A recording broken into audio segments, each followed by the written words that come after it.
Hey everyone, welcome back to OCD Recovery's YouTube channel, where today I'm going to talk about something I've talked about numerous times, and it's really hard to see the correlation between your life and your OCD. People mistakenly separate these things and they say, this is my OCD, this is my life. It's one and the same. You and your OCD are one and the same. The genetics of your OCD are entwined in your cells and your neurology. There is no such thing as Nick's life and Nick's OCD and vice versa. They are one and the same. This single mistake holds so many people back. I'm going to talk about why it's so important to decrease your procrastination and other areas of your life. Stop shortcutting things, because I cannot tell you how important this is to build your resilience and your frustration tolerance when it comes to OCD recovery. Before I go any further, please subscribe, hit that like button down below. Phil at OCDrecovery.com. Message him to learn about our webinar packages, our one-to-one packages, our intensive courses, all the people that we deal with. We work with people all over the world, translators when needed. The webinars are a blast. Sometimes we have 50, 60 countries at one webinar when there's 200 people there. It's truly a lot of fun.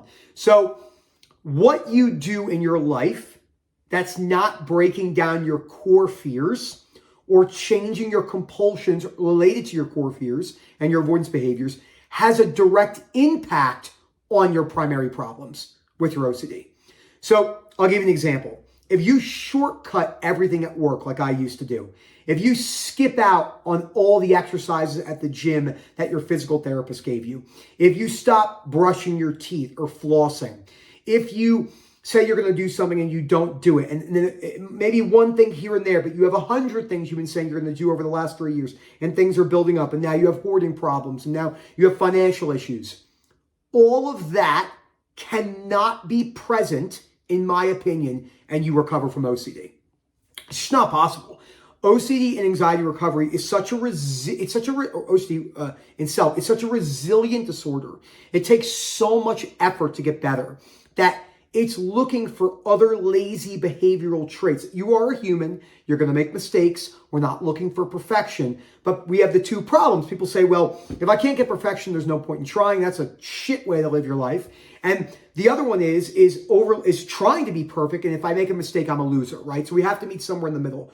You could still have good discipline and sternness in, I want to get these habits done. I want to do my best. I want to stop being behaviorally lazy. Remember, you cannot be a lazy person. You cannot be evil. You cannot be good. You cannot be anything. You just are a person with good and bad traits, depending on what society believes, the time period you live in, and the people that are surrounded by you. If you live in a community with 100 people that are murderers, and you murder people, and you come home and you say, I killed 6 people today, they're probably all going to think you're great.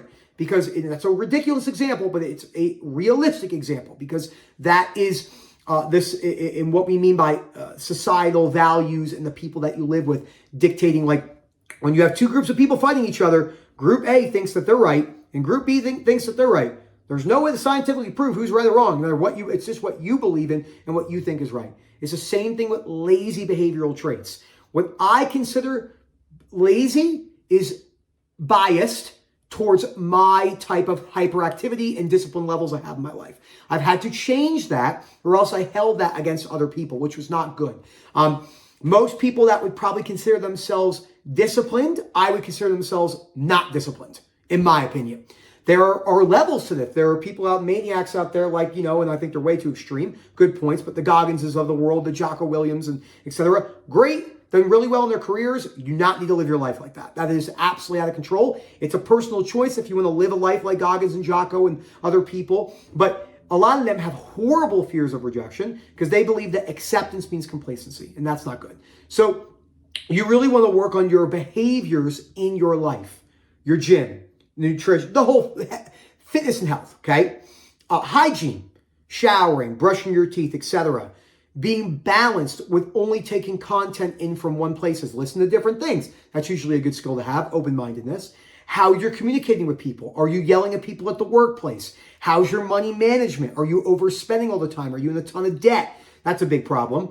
Are you compromising in your relationships with your spouse? With your mom, your dad, your brother, your sister? Do you want to always be about you? I hear all sorts of crazy things on calls all the time. People think there's nothing wrong with it. You can accept any situation. It does not mean it's a good habit. You can accept yourself for anything. It doesn't mean it's a good habit. I have to tell people this all the time. You can accept yourself being fat, okay? I know we're weird nowadays. We have all these different terms to make people feel better. It's fat. There's not even a need for the word obese. You're just fat. I was fat. I was fat as fuck. Okay? I gained a shitload of weight. I was a roly-poly. I was a circle. This is my body shape. My face. Yeah, someone can take a picture of that. That's what I look like all the time.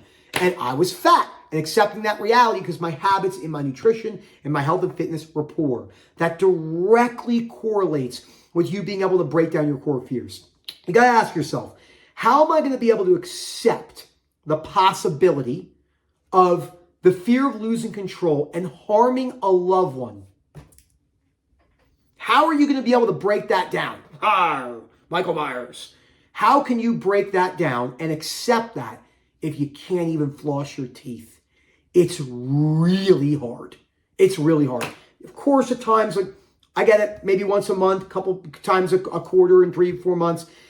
It's late at night. I'm only going to get like 5.5 hours of sleep. And I'm like, fuck this. I'll brush my teeth in the morning. But I tried to do it 2 nights in a row, and I try to do it often. So I'm a human. I slip for the most part. That's why I have a great book called the 80-20 Principle. So, and that's many things in life. Nutrition, exercise, going places. It's a good principle to practice in your life for balance. But if it's more 10-90, where it's 10 good, 90 shit, then your chance of recovery are also 0. They're 0. I'm telling you right now, I work with OCD all day, every day. There's not that many people on this planet that understand this disorder more than me or work with it nearly as much as I do. And I have a huge data pool to say that people with really bad habits outside of breaking down their main fears have a very hard time recovering. Like it's almost virtually impossible. You know, if you're screaming at people on the road raging, if you're going out there and you're drinking and you're doing drugs all the time and you're doing all these things, not like an addictive sense, just like a standard partying sense, which is also problematic. If you're skim reading books, if you're screaming at your partner, if you're doing whatever you want to do, if you're acting very behaviorally, selfishly and all that, and then you look at me and say, I have POCD, how do I accept my worst case scenario? And I just say, well, we have to start with you brushing your fucking teeth. And they get all mad at you because they're like, what does that have to do with anything? But it does. It has to do with everything.